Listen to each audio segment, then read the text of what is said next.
हे वातावरण चांगलं आहे. गेले काही दिवस आमचे पदाधिकारी आणि कार्यकर्ते प्रचारामध्ये उतरलेले आहेत आणि त्यांच्याकडून जी काही माहिती येते आहे त्याप्रमाणे राणेसाहेबांसाठी चांगलं वातावरण आहे संपूर्ण या मतदारसंघामध्ये, असं सगळ्यांकडूनच जो काही आम्हाला माहिती मिळते ती अतिशय उत्साहवर्धक अशी आहे आणि राणेसाहेबां 100% निवडून येतील अशी परिस्थिती आहे. आता एकाच वेळेला दोन सभा उद्धव ठाकरेंची सभा त्याच टायमिंगला त्याच वेळेमध्ये आहे, काय सांगाल?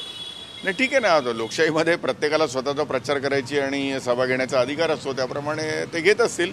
पण आमची सभाही अतिशय चांगली होईल आणि मला रत्नागिरीमध्ये आता आल्यानंतर सुद्धा जो काही मी बऱ्याच आमच्या परिचयाच्या लोकांशी सुद्धा बोललो अराजकीय, त्यांच्याकडूनही अतिशय चांगलं वातावरण असल्याचं मला दिसतं आहे. त्यामुळे राणेसाहेबांचा विजय निश्चित आहे हे मी तुम्हाला सांगू शकतो. विनायक राऊत म्हणतात की 2.5 लाख मतांनी विजय होणार, असं आहे. प्रत्येकजण आपापल्या गोष्टी बोलत असतो, पण जे काही मी माहिती घेतली आणि मी लोकांना भेटतोय ते पाहताना मला काही तसं वाटत नाही. राणेसाहेबांचा विजय हा नक्कीच होणार आहे. मनसे जरी सभा घेत असली तरी पण त्यांच्या सभेला आम्ही किंमत देत नाही असं विनायक राऊत म्हणतात. नाही, असं कोण काय म्हणतंय ह्याच्यावरती करण्यापेक्षा संध्याकाळच्या सभेतूनच त्याला उत्तर दिलं जाईल. तुम्हाला कळेल, सभा चांगली जोरदार होणार आणि त्याला लोकांमध्ये उत्साह खूप आहे त्या सभेबाबतीत.